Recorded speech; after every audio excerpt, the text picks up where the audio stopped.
तो आज हम चर्चा करेंगे एथलीट हार्ट के बारे में।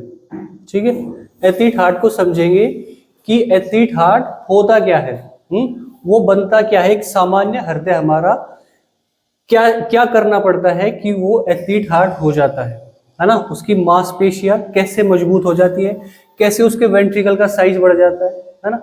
माने कि व्यायाम के हृदय पर पड़ने वाले प्रभाव के बारे में हम देखेंगे। ठीक है, उससे पहले मैं आप लोगों को हृदय के बारे में सामान्य जानकारी देना चाहता हूँ, जिससे हमारे आगे की वीडियो में काम हो जाएगा, है ना। हृदय के पास 4 चैम्बर होते हैं। जो ह्यूमन हार्ट होता है उसके पास क्या होता है, 4 चैम्बर होते हैं, जिसमें कि जो दो ऊपर के 2 होते हैं उनको हम कहते हैं आर्ट्रियम यानी कि आलिंद, है ना। और जो नीचे के 2 होते हैं उनको हम कहते हैं वेंट्रिकल यानी कि निलय। ठीक है, इसको क्या कहेंगे, राइट आर्ट्रियम, इस वाले को कहेंगे लेफ्ट आर्ट्रियम। ठीक है, नीचे वाले 2 जो हमारे राइट वेंट्रिकल और लेफ्ट वेंट्रिकल। ठीक है, बात समझ आई। हृदय के पास 4 चैम्बर है। सबसे पहले क्या होता है, जो हमारा राइट आर्ट्रियम है, राइट आर्ट्रियम में शरीर का अशुद्ध रक्त, अशुद्ध in the sense deoxygenated blood, है ना, जिसमें ऑक्सीजन की मात्रा कम है, किसके माध्यम से, वेना कावा के माध्यम से हमारे राइट आर्ट्रियम में फिल होता है। समझ आ गई बात। क्या बताया मैंने, सबसे पहले शरीर का डीऑक्सीजनेटेड ब्लड हमारे राइट आर्ट्रियम में फिल होता है, किसके माध्यम से, वेना कावा के माध्यम से। ठीक है, एक सुपीरियर वेना कावा होती है, एक इंफीरियर वेना कावा होती है, वो मैंने तुमको पढ़ा चुका मैं। वेना कावा के माध्यम से राइट आर्ट्रियम में फिल होगा। इसके बाद यहाँ पे क्या होता है, एक वॉल होती है जिसको हम क्या कहते हैं, ट्राइकस्पिड वॉल। ठीक है, एक वॉल लगी होती है जिसको हम कहते हैं ट्राइकस्पिड वॉल। जैसे ये कॉन्ट्रैक्ट होगा, ट्राइकस्पिड वॉल हमारी यूनिडायरेक्शन है, वो खुलेगी और पूरा ब्लड कहाँ जाएगा, राइट वेंट्रिकल में आ जाएगा। ठीक है, बात समझ आई। राइट आर्ट्रियम से ब्लड जैसे ही हार्ट कॉन्ट्रैक्ट हुआ तो कहाँ गया, राइट वेंट्रिकल में पहुंच गया। राइट वेंट्रिकल से जैसे राइट वेंट्रिकल कॉन्ट्रैक्ट होगा तो यहाँ पे क्या लगी है, एक आर्टरी लगी है ना। राइट वेंट्रिकल में क्या है, एक आर्टरी है, जिसको हम क्या कहते हैं, पल्मोनरी आर्टरी। क्या कहते हैं, पल्मोनरी आर्टरी। वो यहां से पूरे ब्लड को, राइट वेंट्रिकल से सारा जो ब्लड है वो कहां पे पहुंचेगा, हमारे लंग्स में पहुंचेगा। क्योंकि ये ब्लड कैसा है, डीऑक्सीजनेटेड है, माने कि इसमें ऑक्सीजन तो है लेकिन कम मात्रा में है। ठीक है, डीऑक्सीजनेटेड यानी अनऑक्सीकृत रक्त है, इसमें ऑक्सीजन है लेकिन कम मात्रा में है। तो यहां से राइट वेंट्रिकल से ब्लड कहां पे पहुंचेगा, हमारे लंग्स में पहुंचेगा, किसके माध्यम से, पल्मोनरी आर्टरी के थ्रू। कहां पे पहुंचा, लंग्स में पहुंचा। लंग्स में क्या हुआ, एल्वियोलर डिफ्यूजन हुआ। क्या हुआ लंग्स में, एल्वियोलर डिफ्यूजन के माध्यम से जो ब्लड है हमारा उसमें ऑक्सीजन डिजोल्व हो चुकी है। अब वो क्या हो गया, ऑक्सीजनेटेड ब्लड हो गया हमारा, है ना। ऑक्सीजनेटेड ब्लड कहां पे आएगा, लेफ्ट आर्ट्रियम में आएगा। ऑक्सीजनेटेड ब्लड हमारा कहां पे आएगा, लेफ्ट आर्ट्रियम में आएगा। और किसके माध्यम से आएगा, पल्मोनरी वेन्स के माध्यम से आएगा। यहां से लेके कौन गई थी, पल्मोनरी आर्टरी, और वापस लेके कौन आई, पल्मोनरी वेन्स। ठीक है, लेफ्ट आर्ट्रियम में ब्लड आया तो इसमें क्या है, ऑक्सीजनेटेड ब्लड है, यानी कि इसमें ऑक्सीजन है। ठीक है, इसके बाद यहाँ पे भी एक वॉल लगी है, इसको हम कहते हैं बाइकस्पिड वॉल, है ना, बाइकस्पिड वॉल या मिट्रल वॉल कहते हैं। ठीक है, यहां से कॉन्ट्रैक्ट होगा तो ब्लड कहां पे आएगा, लेफ्ट वेंट्रिकल में सारा ब्लड फिल हो जाएगा। समझ आई बात। राइट आर्ट्रियम से राइट वेंट्रिकल, राइट वेंट्रिकल से लंग्स में आया, लंग्स में क्या हुआ, प्योरीफाई हुआ, उसके बाद लेफ्ट आर्ट्रियम में आया। लेफ्ट आर्ट्रियम जैसे कॉन्ट्रैक्ट होगा तो लेफ्ट वेंट्रिकल में ब्लड आएगा। और लेफ्ट वेंट्रिकल में क्या है जी, हमारी महाधमनी, जिसको हम क्या कहते हैं, अरोटा कहते हैं, इसके माध्यम से पूरे शरीर में डिवाइड हो जाएगा, डिस्ट्रीब्यूट हो जाएगा, फैल जाएगा हमारा शुद्ध रक्त। बात समझ आई। ये क्या है, हमारा कॉमन प्रोसेस है। तुम्हें लग रहा होगा थोड़ा लंबा प्रोसेस है ना, रक्त इधर आया, इधर गया, फिर उधर गया, फिर यहाँ आया, फिर यहाँ आया। ये होता क्या है, ऊपर के जो आर्ट्रियम है हमारे, ये एक साथ कॉन्ट्रैक्ट होते हैं, और नीचे के जो वेंट्रिकल है ये एक साथ कॉन्ट्रैक्ट होते हैं। ठीक है, ये बात भी समझ लेना आपको कि जो आर्टरियम है हमारे दोनों, क्या होगा, आर्टरियम में, राइट आर्टरियम में ब्लड कहां से आया, वेना कावा के माध्यम से, है ना, वेना कावा के माध्यम से राइट आर्टरियम में ब्लड आया। और लेफ्ट आर्टरियम में ब्लड कहां से आया, जो पल्मोनरी आर्टरी है उनके माध्यम, सॉरी पल्मोनरी वेन्स के माध्यम से ब्लड आया। दोनों एक साथ कॉन्ट्रैक्ट होंगे, देन ब्लड नीचे जाएगा। फिर ये नीचे वाले दोनों एक साथ कॉन्ट्रैक्ट होंगे, यहां से कहां चला जाएगा, लंग्स में चला जाएगा, और यहां से कहां चला जाएगा, बॉडी में चला जाएगा। ठीक है, बेसिक बात है, आपको समझ आ गई हार्ट के बारे में, है ना। अब हमको देखना क्या है कि हमारा जो हार्ट है, इसको जब अभ्यास से गुजारा जाता है, कंटिन्यूअस निरंतर, है ना, अभ्यासों से गुजारा जाता है, तो उसमें क्या बदलाव आते हैं। ठीक है, उसमें बदलाव क्या आएंगे, एक हम लेंगे अपना नॉर्मल हार्ट, ये एक हमारा नॉर्मल पर्सन है, और ये एक है हमारा एथलीट। ठीक है जी, एक हमारा नॉर्मल पर्सन है, एक है हमारा एथलीट। तो हम देखेंगे एक नॉर्मल हार्ट में क्या क्या होगा, और देन जब उसको अभ्यास कराया जाएगा तो उसमें क्या बदलाव आएंगे। ठीक है, तो सबसे पहले क्या है हमारा, यदि नॉर्मल हार्ट के मैं वेट की बात करूं, एक जो हमारा सामान्य एक नॉर्मल व्यक्ति का हृदय है, उसके वजन की मैं बात करूं तो कितना होगा, 280 से 330 ग्राम, 330 ग्राम। ठीक है, सामान्य हम लगभग 300 ग्राम कह देते हैं, है ना। ये मेल का हार्ट है, जो फीमेल का हार्ट होता है वो थोड़ा हल्का होता है, वो कितना होता है, 220 से 280, 220 से 260, 280 ग्राम के मध्य होता है। और जो मेल का हार्ट होता है वो 280 से 330 ग्राम होता है। बात समझ आई। तो एक सामान्य जो हृदय है, जो व्यक्ति एक नॉर्मल लाइफ जी रहा है, तो उसके हृदय का वेट कितना होगा, 280 से 230 ग्राम। ठीक है, लेकिन जो एक एथलीट है, जो एक एथलीट है, जो लगातार एरोबिक, एनएरोबिक, है ना, कौन कौन से अभ्यास कर रहे हैं, aerobic, anaerobic plus weight training, इन 3 अभ्यास से गुजर रहा है, तो उसके हार्ट में क्या हो जाएगा, उसके हार्ट का सामान्यतः जो चैम्बर्स है ये बड़े हो जाते हैं, इनका साइज क्या हो जाता है, बड़ा हो जाता है, प्लस जो इसकी मांसपेशियां है उसकी हाइपरट्रोफी हो जाती है। वो हम बाद में देखेंगे कैसे होगा, किस अभ्यास से क्या प्रभाव होगा। ठीक है, तो क्या हो जाता है, एक एथलीट हार्ट का जो वेट है वो लगभग कितना होगा, 500 ग्राम। ठीक है जी, एक एथलीट हार्ट का वेट कितना होगा, लगभग 500 ग्राम। आपने एक खिलाड़ी का नाम सुना होगा, पावो नूर्मी। पावो नूर्मी का नाम सुना है, किस ओलंपिक में पढ़ा था, किस ओलंपिक में पढ़ा था, 1920 और 1924 में देखा था उसके बारे में। 1920 जो एंटवर्प बेल्जियम में हुआ था, उसने 3 गोल्ड मेडल जीते थे, है ना। और 1924 में जो पेरिस ओलंपिक हुआ था, उसमें क्या किया था, 5 स्वर्ण पदक जीते थे उसने, है ना। 5 किलोमीटर, 10 किलोमीटर क्रॉस कंट्री, इसमें टोटल 5 स्वर्ण पदक जीते थे। उसको क्या कहा गया था, फ्लाइंग फिन, फ्लाइंग फिन के नाम से जाना गया था, है ना। तो उनके उस दौरान उनके हार्ट का वजन कितना था, लगभग 550 ग्राम था। जो पावो नूर्मी है, उस दौरान उनके हार्ट का वेट कितना था, लगभग 550 ग्राम था। ठीक है, तो हम क्या कह सकते हैं कि 500 ग्राम लगभग जो एक एथलीट हार्ट है उसका वेट कितना होगा, 500 ग्राम होगा। बात समझ आई, बात समझ आई। दूसरा पॉइंट क्या है, स्ट्रोक वॉल्यूम।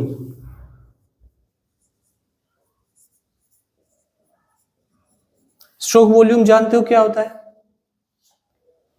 स्ट्रोक वॉल्यूम जानते हो,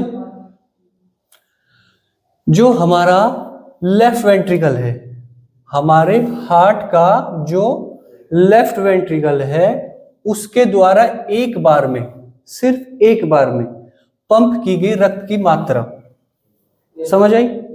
जो हमारा लेफ्ट वेंट्रिकल है, उसके द्वारा एक बार में, सिर्फ एक बार में पंप की गई रक्त की मात्रा क्या कहलाती है, स्ट्रोक वॉल्यूम कहलाती है। आपको पता है कितनी होती है ये स्ट्रोक वॉल्यूम, लगभग 70 ml। सभी जानते हो, लगभग 70 ml। लेकिन इसको निकालते कैसे है, हमें कैसे पता चलेगा कि उसने 70 ml पंप की, है ना।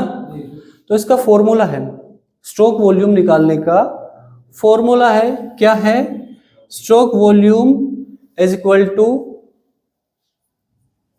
And diastolic volume minus end systolic volume. समझ आया? थोड़ा सा कॉम्प्लिकेटेड हो गया, नए शब्द जुड़ गए, सिस्टोलिक और डायस्टोलिक। सिस्टोलिक डायस्टोलिक से ज्यादा कंफ्यूज नहीं होना, है ना, इसको हम ब्लड प्रेशर में पढ़ते हैं, ब्लड प्रेशर में पढ़ाया था। डायस्टोलिक नॉर्मल आप क्या समझो, जब हृदय रिलैक्स होगा, और सिस्टोलिक क्या होगा, जब वेंट्रिकल कॉन्ट्रैक्ट होंगे। जब वेंट्रिकल कॉन्ट्रैक्ट होंगे माने कि सिस्टोल हो रहे हैं, और जब वेंट्रिकल रिलैक्स होंगे तो माने कि डायस्टोल हो रहे हैं। ठीक है, तो क्या करना है, स्ट्रोक वॉल्यूम निकालने के लिए एंड डायस्टोलिक वॉल्यूम माइनस उसमें से क्या घटाना है, and systolic volume. End diastolic volume कब होगी हमारी, कब मेजर करेंगे? क्या हुआ, ऊपर वाले दो जो आर्टरी हमें कॉन्ट्रैक्ट हुए, है ना, उस दौरान ये क्या है, रिलैक्स है, डायस्टोल है ना, इनमें क्या हो रहा है, ब्लड फिल हो रहा है। जब ये डायस्टोल होंगे, डायस्टोल का जो एंड पॉइंट होगा, है ना, माने डायस्टोल का एंड पॉइंट होगा, इसके बाद क्या होना है, इनको कॉन्ट्रैक्ट होना है, इसके बाद क्या होना है, कॉन्ट्रैक्ट होना है। तो and diastolic volume, end diastolic volume माने कि जब ये मैक्सिमम अपने पीक पे डायस्टोल होंगे उसको मेजर करेंगे, वो लगभग कितनी होती है, 130 ml। और इसमें से माइनस क्या करेंगे, एंड सिस्टोलिक वॉल्यूम, माने जब इन्होंने कॉन्ट्रैक्ट हुए, दोनों वेंट्रिकल कॉन्ट्रैक्ट हुए, तब इसमें कितनी ब्लड की मात्रा बची। जब ये दोनों कॉन्ट्रैक्ट हुए तब इनमें ब्लड की कितनी मात्रा बची, उसको मेजर करेंगे। लगभग कितनी बचती है, 60 ml। ठीक है जी, तो 130 से 60 ml को माइनस करेंगे तो क्या आ जाएगा हमारा, लगभग 70 ml क्या होती है हमारी स्ट्रोक वॉल्यूम। और ये 60 ml क्या है, ये होती है कार्डियक रेजिडुअल वॉल्यूम। ठीक है, रेजिडुअल वॉल्यूम आपने कहाँ पढ़ा था, लंग्स में पढ़ा था, लंग्स में पढ़ा था। आपने देखा था कि लंग्स में जो है पूरी वायु पूरे दम के साथ जब हम बाहर निकालते हैं, ERV के बाद हमारे पास रेजिडुअल वॉल्यूम बच जाते हैं। कितनी होती है, 1100 से 1200 ml, है ना। ऐसे ही क्या है, ये हार्ट में भी क्या होती है, हमारी रेजिडुअल वॉल्यूम होती है, लगभग आपसे पूछे तो 50 से 60 ml। ठीक है, 50 to 60 ml क्या होती है, कार्डियक रेजिडुअल वॉल्यूम। बात समझ आई, कैसे निकाला हमने स्ट्रोक वॉल्यूम को। स्ट्रोक वॉल्यूम क्या है, वेट का क्लियर हो गया सब।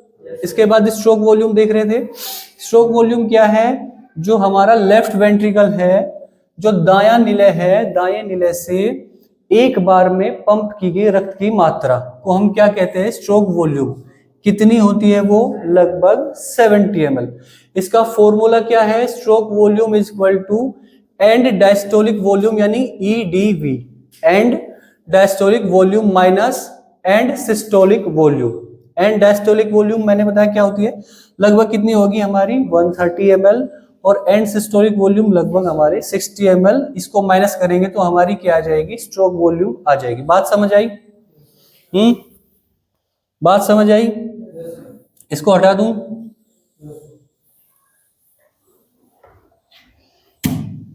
अच्छा, तो ये क्या है, एक नॉर्मल पर्सन की है, जो हमारा एक सामान्य व्यक्ति है, उसकी स्ट्रोक वॉल्यूम कितनी है, 70 ml, लगभग 70 ml। यदि हम एथलीट की बात करें, जो एक इंडोरेंस का, ऐसा वैसा एथलीट नहीं कि सामान्य भाई स्टेट खेल रहा है, नेशनल खेल रहा है, जो वर्ल्ड क्लास एथलीट है उसकी बात चल रही है यहाँ पे। ठीक है, वर्ल्ड क्लास एथलीट है, जो एलिट एथलीट है या ओलंपिक एथलीट है, उसकी बात चल रही है। ठीक है, तो जो यदि हम वर्ल्ड क्लास एथलीट की बात करें तो उसका स्ट्रोक वॉल्यूम कितना होगा, 125 ml। ठीक है जी, लगभग कितना होगा, 125 ml। ऐसा क्यों हुआ, ऐसा क्यों हुआ, क्योंकि जो हमारा एथलीट है, जो हमारा वर्ल्ड क्लास एथलीट है, उसके हार्ट का साइज, हमने क्या कहा, हार्ट का एक तो वेट बढ़ गया, है ना। हार्ट का वेट बढ़ा तो कुछ किसी कारण तो बढ़ा होगा ना, हार्ट का वजन ऐसे तो नहीं बढ़ गया। किस कारण बढ़ा, उसके जो वेंट्रिकल है ना, उनकी क्या होगी, उनके साइज में बढ़ोतरी होगी, है ना। इनके जो वेंट्रिकल है, इनके साइज में क्या होगी, बढ़ोतरी होगी, इनका साइज थोड़ा सा नीचे क्यों हो गया, यानी कि बड़े हो गए, अब इनमें क्या है, अधिक ब्लड आ सकता है। ठीक है, बात समझ आई। राइट वेंट्रिकल की भी जो है साइज बढ़ता है लेकिन कम। इसलिए हम बात क्या करते हैं, सिर्फ लेफ्ट वेंट्रिकल की करते हैं। ऐसा नहीं है कि राइट वेंट्रिकल नहीं बढ़ेगा, राइट वेंट्रिकल बढ़ेगा लेकिन इसके मुकाबले थोड़ा सा साइज कम बढ़ेगा, लेफ्ट वेंट्रिकल का साइज अधिक बढ़ेगा। ठीक है, तो इसका साइज बढ़ गया है ना, अभ्यास के कारण लेफ्ट वेंट्रिकल का साइज बढ़ गया। इस कारण क्या हुआ, स्ट्रोक वॉल्यूम क्या होगी, 125 ml, है ना। और ये कैसी स्थिति है, रेस्ट की स्थिति है, स्ट्रोक वॉल्यूम एट रेस्ट। ये मैं क्या बता रहा हूं, रेस्ट की, है ना, आराम की स्थिति की बात कर रहा हूं। आराम की स्थिति में एक नॉर्मल पर्सन का स्ट्रोक वॉल्यूम कितना होगा, 70 ml, और एक एथलीट का कितना होगा, 125 ml। ठीक है, वो हम देख चुके कि स्ट्रोक वॉल्यूम कैसे हम निकालते हैं, है ना, उसका फॉर्मूला देख चुके। अब यदि मैं बात करूं स्ट्रोक वॉल्यूम ड्यूरिंग एक्सरसाइज,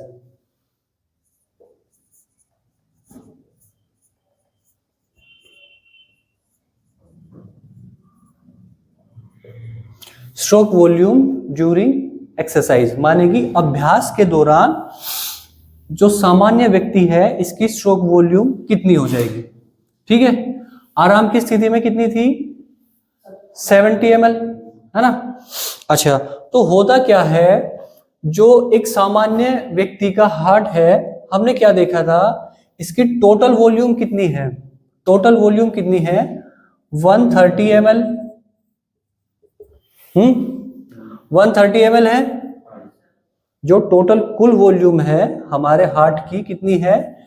जैसे हम हैं, हम तो एथलीट नहीं है भाई, है ना, हमारा हार्ट तो एथलीट हार्ट नहीं है, तो हमारे हार्ट का जो लेफ्ट वेंट्रिकल है उसकी कुल वॉल्यूम कितनी है, 130 ml, यानी कि 130 ml ब्लड इसमें फिल हो सकता है।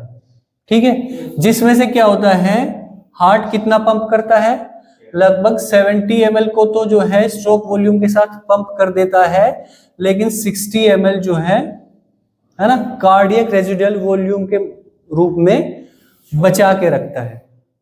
ठीक है, बचा के रखता है। लेकिन होता क्या है, अभ्यास के दौरान क्या होता है, अभ्यास के दौरान जब हम अभ्यास करते हैं तो एक हार्मोन है, उसके बारे में आगे बताऊंगा, जिस कारण क्या होगा, हमारी जो ब्लड वेसल्स है ना, ब्लड वेसल जैसे हम एक्सरसाइज करना शुरू करते हैं तो हमारी ब्लड वेसल्स कॉन्ट्रैक्ट होने हो जाती है ना, थोड़ी सी क्या हो जाती है, कॉन्ट्रैक्ट हो जाती है। जिस वजह से कॉन्ट्रैक्ट क्यों होती है, जिस वजह से ब्लड का फ्लो तेज हो जाए, है ना, हमारा जो है ब्लड प्रेशर वहां पे तेज हो जाए, ब्लड का फ्लो थोड़ा सा तेज हो जाए। ठीक है, बात समझ आई। अभ्यास के दौरान क्या हो जाता है, ब्लड फ्लो तेज हो जाता है, क्योंकि जो हमारी ब्लड वेसल्स है वो थोड़ी सी कॉन्ट्रैक्ट हो जाएगी। यहां तक बात समझ आई, है ना, क्योंकि हम देख रहे हैं कि ये जो है अभ्यास के दौरान इसकी स्ट्रोक वॉल्यूम ज्यादा क्यों हुई, है ना, अभ्यास के दौरान इसकी स्ट्रोक वॉल्यूम कितनी हो जाती है, 130 ml हो जाती है। हमें देखना ये स्ट्रोक वॉल्यूम बढ़ी क्यों, है ना। इसमें एक मैकेनिज्म लगता है जिसका नाम है फ्रैंक स्टार्लिन मैकेनिज्म। क्या नाम है,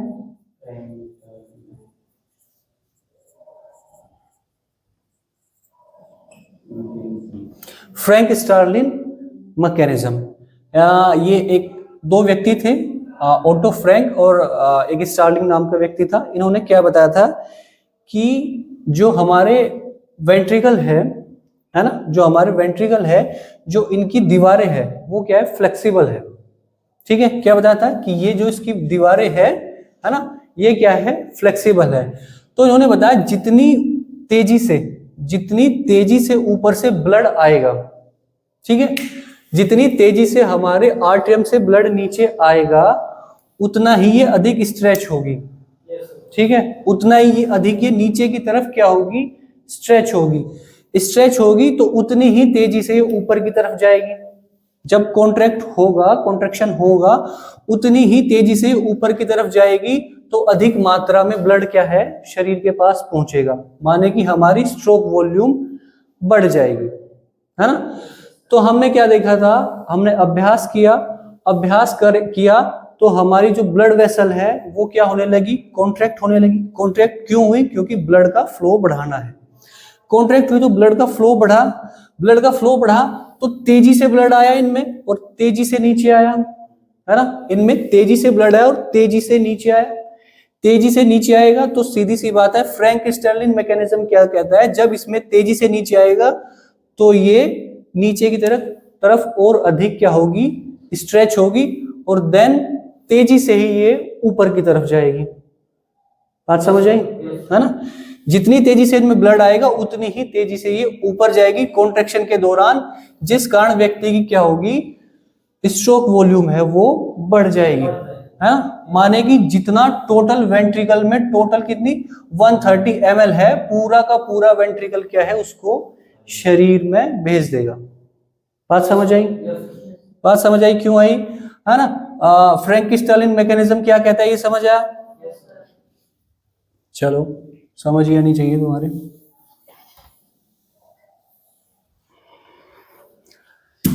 तो जो एक नॉर्मल हार्ट है, नॉर्मल पर्सन है, हमने क्या देखा, उसकी रेस्टिंग स्ट्रोक वॉल्यूम कितनी है 70 ml, लेकिन अभ्यास के दौरान कितनी हो जाएगी, लगभग 130 ml।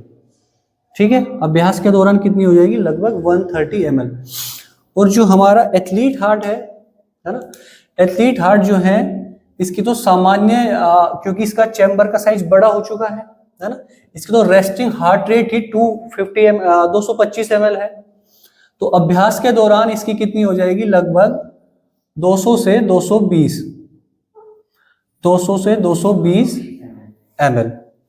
ठीक है जी, वो हमने देखा क्यों हो जाती है, क्योंकि फ्रैंक स्टर्लिन मैकेनिज्म क्या बताता है कि जितनी तेजी से ऊपर से ब्लड आएगा उतनी ही तेजी से वापस जाएगा। ठीक है, क्योंकि ये क्या हो जाती है, स्ट्रेच होगी, जितना स्ट्रेच होगी उतना ही ऊपर तेजी से ब्लड को, जैसे तीर कमान होता है, जितना पीछे की तरफ खींचोगे उतना ही आगे जाएगा, है ना। बात समझ आई, क्लियर हुआ। स्ट्रोक वॉल्यूम क्या है, कैसे हम निकालते हैं और कैसे ये बढ़ जाती है अभ्यास के दौरान, क्यों ये बढ़ जाती है। ठीक है, अगला पॉइंट ले, अगला पॉइंट ले जी, अगला पॉइंट ले। नेक्स्ट पॉइंट हमारा क्या है, कार्डियक आउटपुट। नेक्स्ट पॉइंट क्या है, cardiac output.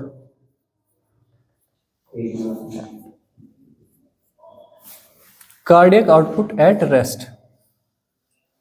Cardiac output at rest कितना होता है ये, 5 लीटर। कितना होता है, लगभग 5 लीटर। तो कार्डियक आउटपुट होता क्या है,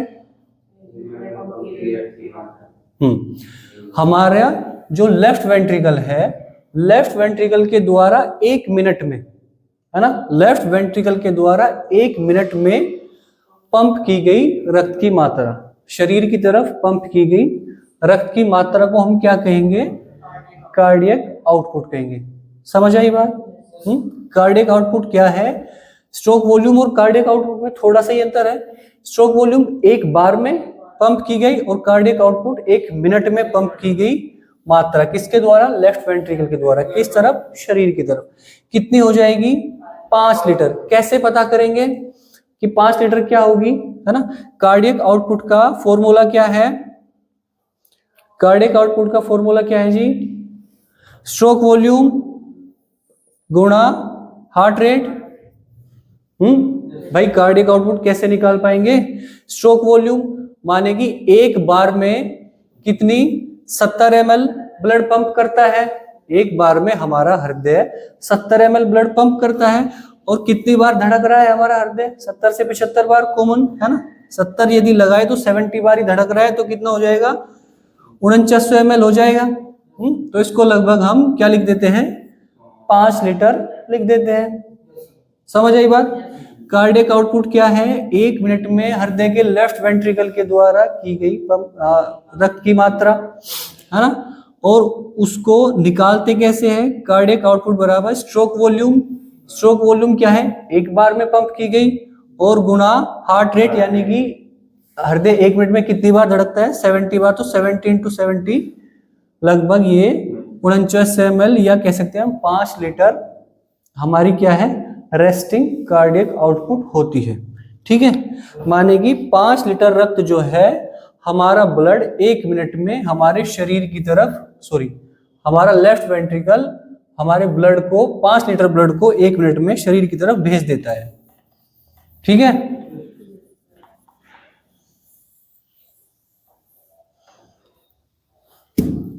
तो एथलीट की कार्डियक आउटपुट कितनी होगी?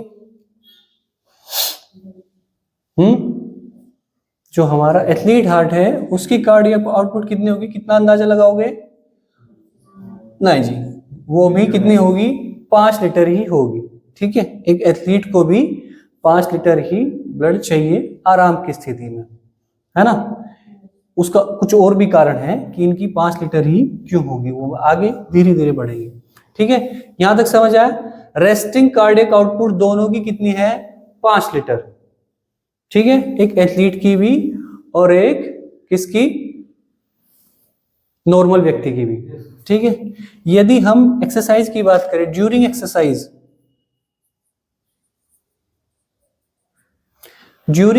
की बात करें तो ड्यूरिंग एक्सरसाइज क्या होगा, है ना।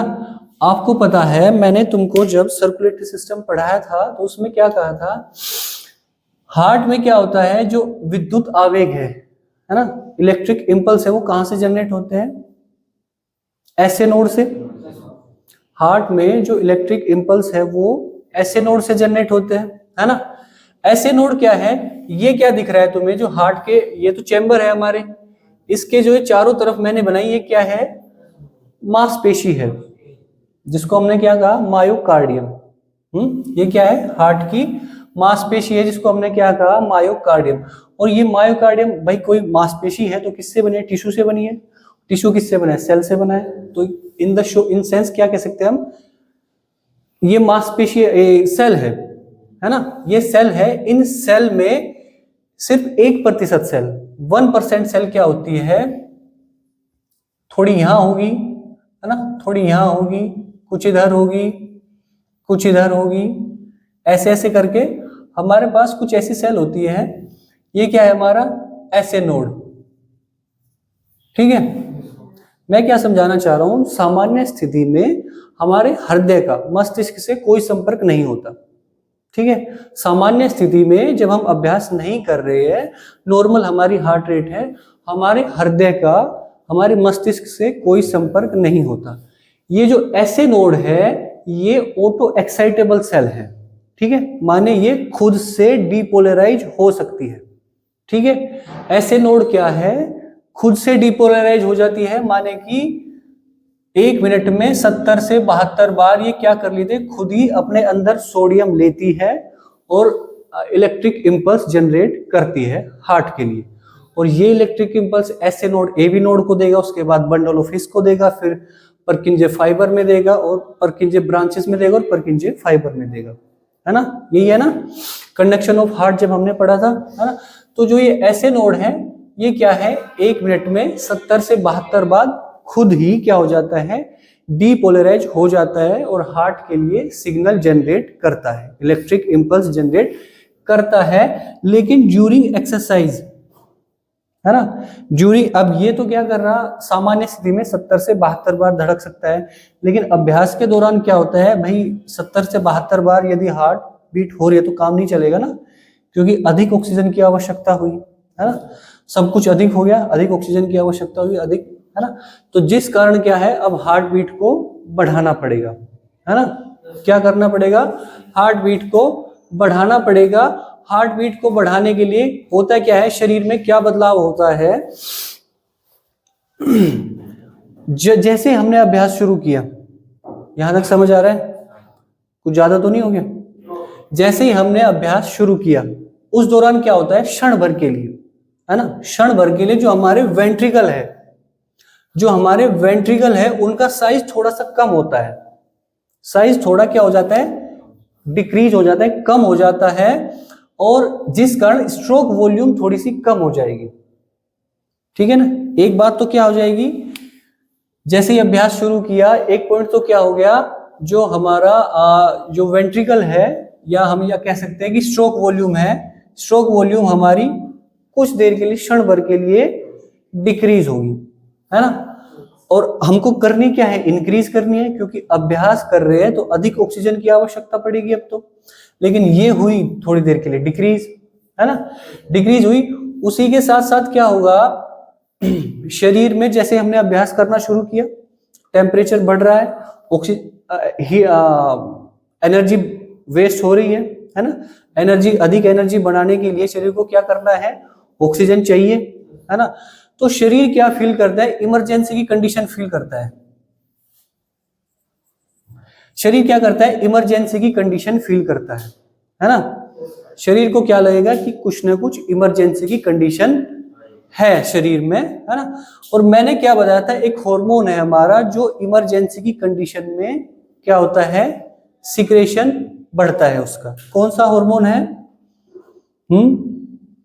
जब मैंने तुम लोगों को एंडोक्राइन ग्लैंड पढ़ाए थे, उसमें मैंने बताया था एक हार्मोन है एपिनेफ्रिन। क्या नाम है?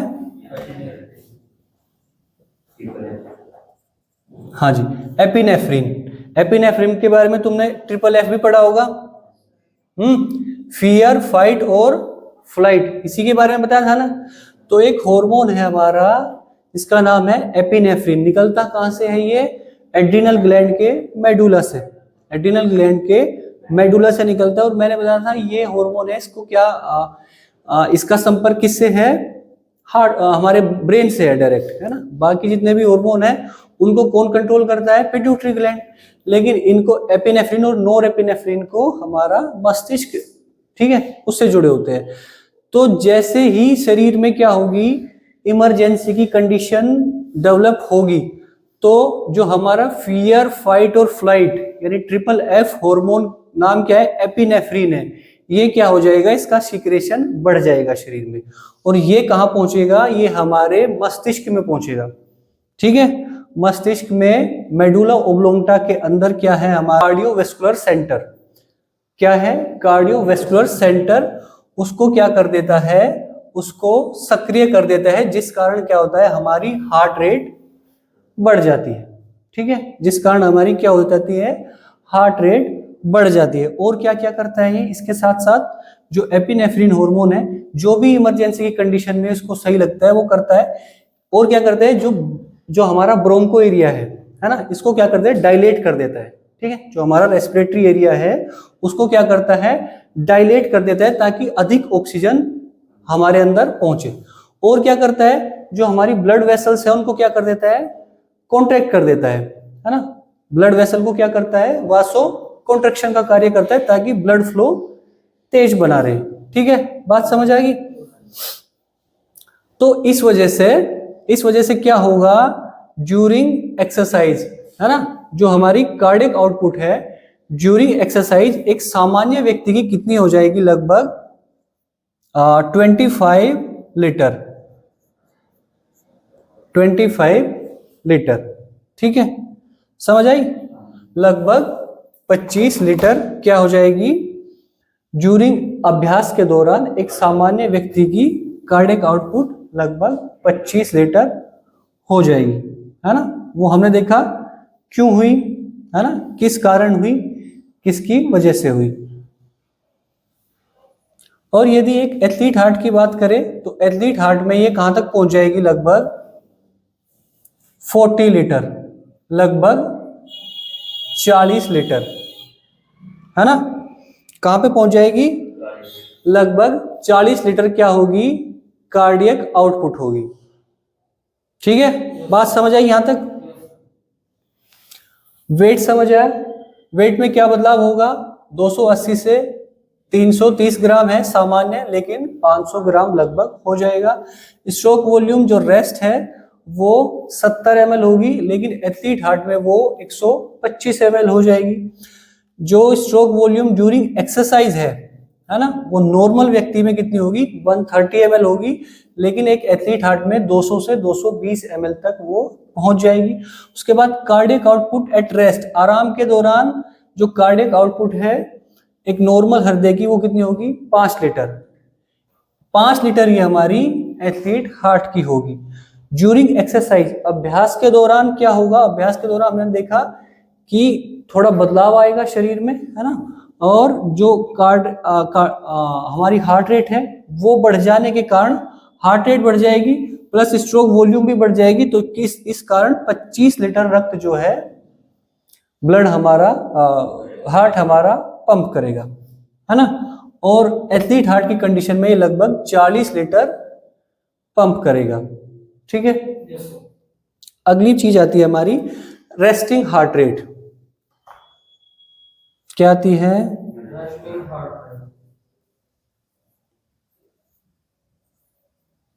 Resting heart rate. एक सामान्य व्यक्ति की रेस्टिंग हार्ट रेट कितनी होती है जी? 70 बीट पर मिनट। 70 बीट क्या होती है? 70 बीट पर मिनट। लेकिन एक एथलीट हार्ट में रेस्टिंग हार्ट रेट कितनी होती है? लगभग 40 बीट पर मिनट, ठीक है जी, लगभग 40 बीट पर मिनट। इसीलिए जो हमारी कार्डियक आउटपुट है वो एक समान रहती है, ठीक है। इसके एक छोटा सा कारण ये भी है कि जो हमारे जो वेंट्रिकल है, वेंट्रिकल का साइज बढ़ गया है ना, हार्ट का साइज बढ़ गया, वेंट्रिकल का साइज बढ़ गया, तो वेंट्रिकल को फिल होने में समय अधिक लगता है, वेंट्रिकल को फिल होने में थोड़ा सा समय अधिक लगता है। तो हम ये भी कह सकते हैं कि एक एथलीट हार्ट जिसके पास है उसकी जो कार्डियक साइकिल है, कार्डियक साइकिल सामान्यतः एक नॉर्मल व्यक्ति की 0.8 सेकंड होती है ना। तो जो एथलीट है उसकी कार्डियक साइकिल है वो भी थोड़ी स्लो हो जाती है ना, क्योंकि वेंट्रिकल को फिल होने में अधिक समय लग रहा है और अधिक ब्लड है तो उसको भी ऊपर जाने में थोड़ा अधिक समय लग रहा है, तो जिस वजह से क्या होती है, कार्डियक साइकिल थोड़ी स्लो हो जाती है, ठीक है। जिस वजह से उसको भरने में, वेंट्रिकल को फिल होने में अधिक समय लगेगा, है ना। ये जो एक सामान्य व्यक्ति है उसके वेंट्रिकल जल्दी फिल हो जाएंगे, जल्दी फिल हो जाएंगे, जल्दी कॉन्ट्रैक्ट हो जाएगा। इसके जो है वेंट्रिकल को फिल होने में अधिक समय लगेगा, तो क्या हो जाएगा, जो रेस्टिंग हार्ट रेट है वो डिक्रीज हो जाएगी, 40 बीट पर मिनट हो जाएगी। इस स्थिति को क्या कहते हैं? Athlete bradycardia. क्या कहते हैं?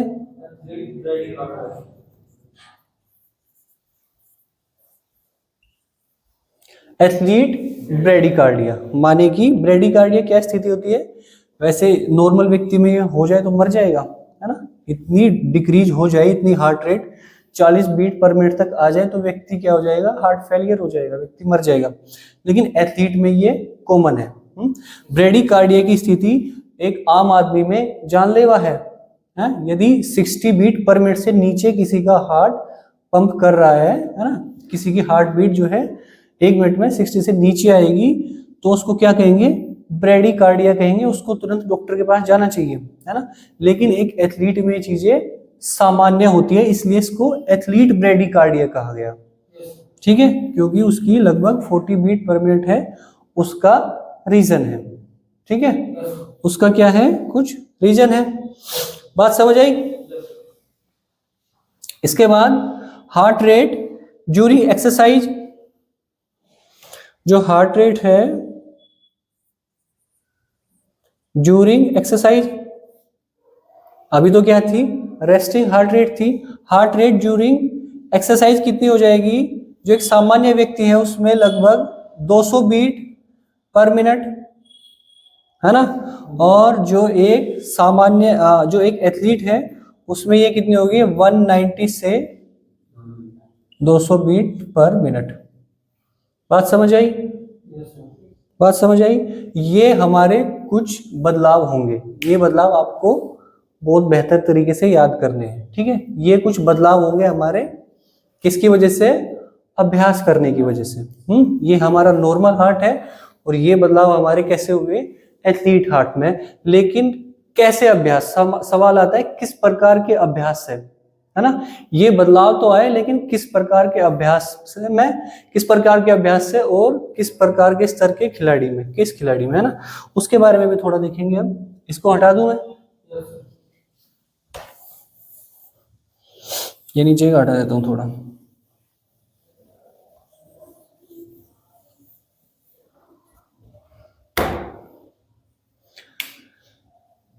है ना। यदि किसी एथलीट को कैसे अभ्यास से गुजारा जाए, एक लंबे समय तक कैसे अभ्यास से गुजारा जाए, aerobic, aerobic, anaerobic plus weight training. Weight training भी इसमें हेल्पफुल होती है ना। वेट ट्रेनिंग, एरोबिक अभ्यास, एरोबिक अभ्यास कैसे होते हैं हमारे, जो ऑक्सीजन की उपस्थिति में होते हैं, है ना। ऑक्सीजन की उपस्थिति में माने कि इन द सेंस जिन अभ्यासों में इंटेंसिटी थोड़ी कम होती है, ठीक है। या ऐसा हम कह सकते हैं लैक्टेट थ्रेशोल्ड के नीचे होते हैं जो अभ्यास हमारे, है ना। लैक्टेट थ्रेशोल्ड हमने देखा था, तो जो अभ्यास लैक्टेट थ्रेशोल्ड के नीचे होंगे या जिनमें इंटेंसिटी कम होगी, यानी कि 60 से 80% होगी, है ना, तो उनको हम क्या कहेंगे, एरोबिक अभ्यास कहेंगे, है ना। एरोबिक अभ्यास को हम स्लो ग्लाइकोलाइसिस भी कह देते हैं, है ना। दो तरह का ग्लाइकोलाइसिस प्रोसेस है, एक स्लो होता है, एक फास्ट होता है ना। तो एरोबिक माने कि स्लो ग्लाइकोलाइसिस जिन अभ्यासों में कार्य कर रहा है वो हमारे एरोबिक अभ्यास होंगे। सामान्यतः हम इसको नॉर्मल भाषा में क्या कहते हैं, ऑक्सीजन की उपस्थिति में जो अभ्यास होंगे वो क्या होंगे, एरोबिक अभ्यास होंगे।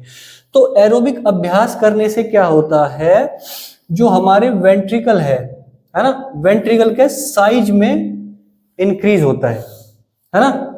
एरोबिक अभ्यास क्या करेंगे, जो वेंट्रिकल का साइज है उसको इंक्रीज करेंगे, ठीक है, वेंट्रिकल के साइज को इंक्रीज करेंगे। प्लस जो कैसे है हमारे एनएरोबिक, है ना, जो अभ्यास ऑक्सीजन की उपस्थिति में होते हैं, सॉरी ऑक्सीजन की अनुपस्थिति में होते हैं, या लैक्टेट थ्रेशोल्ड के ऊपर होते हैं, या हम कह सकते हैं फास्ट ग्लाइकोलाइसिस जिनमें एक्टिव होता है, वे अभ्यास कैसे होते हैं, एनएरोबिक होते हैं। तो उनमें क्या होगा, वो क्या करते हैं, वो हार्ट की कार्डियक हाइपरट्रोफी करते हैं। जो हार्ट की मसल है, ये क्या है, मस्कुलर लेयर है, जिसको हमने क्या कहा, मायोकार्डियम। तो ये क्या करते हैं, मसल की हाइपरट्रोफी करते हैं, और इसी के साथ हमारी वेट ट्रेनिंग भी इसमें योगदान करती है, ठीक है। तो एनएरोबिक अभ्यास और वेट ट्रेनिंग क्या करते हैं, जो कार्डियक मसल है उसकी हाइपरट्रोफी करते हैं, ठीक है। जो कार्डियक मसल है उसकी हाइपरट्रोफी करते हैं, माने कि ये मसल थोड़ी सी मजबूत हो जाएगी और अपना साइज बढ़ा लेगी, ठीक है। ऐसे ये क्या है, एक कार्डियक मायोपैथी एक डिजीज है,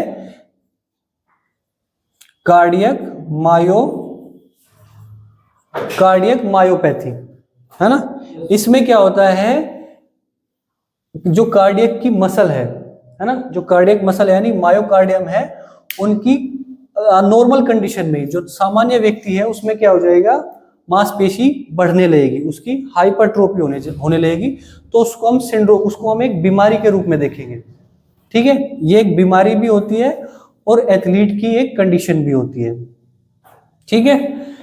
कार्डियक मायोपैथी क्या है, जब क्या होगा, जो ये हार्ट की क्या है, मांसपेशियां है, ये अपने आप से ही क्या हो जाएगी, इनकी हाइपरट्रोफी होने लगेगी, बढ़ने लगेगी। तो ये क्या अंदर आने लगेगी, अंदर की तरफ को आएगी, तो जो हमारे वेंट्रिकल है उनको क्या कर देगी, ब्लॉक करने लगेगी, ठीक है। वेंट्रिकल का साइज क्या होने लगेगा, कम होने लगेगा। ये सपोज करो ये मांसपेशियां ऐसे आ गई, तो क्या होगा, वेंट्रिकल का साइज क्या हो गया, कम होने लगेगा। और ये एक किस में हो रहा है, ये एक सामान्य व्यक्ति में हो रहा है ना। उसके वेंट्रिकल का साइज तो वैसे ही छोटा है, ऊपर से क्या होगी, कार्डियक हाइपरट्रोफी होगी, तो वेंट्रिकल का साइज क्या हो जाता है, कम हो जाता है। ये क्या है, एक जानलेवा कंडीशन है ना। तो इसको क्या कहा गया, कार्डियक मायोपैथी। लेकिन ये कंडीशन यदि एथलीट में हो तो उसके लिए ज्यादा समस्या वाली बात नहीं होती, क्योंकि उसके वेंट्रिकल का साइज भी तो बढ़ा है ना, उसके वेंट्रिकल का साइज भी तो बढ़ा है, और प्लस उसमें जो कार्डियक हाइपरट्रोफी होगी वो एक लिमिटेड होगी। इसमें क्या होता है, अनलिमिटेड होती है और होती ही रहती है लगातार, जब तक आप उपचार नहीं लोगे तब तक होती रहती है।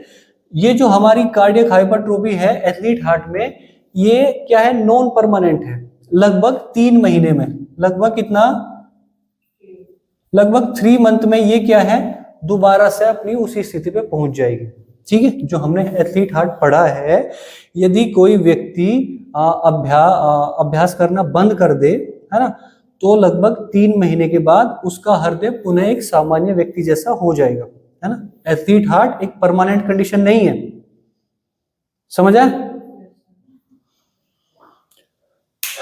ठीक है जी, तो कुछ पूछना है इसके बारे में?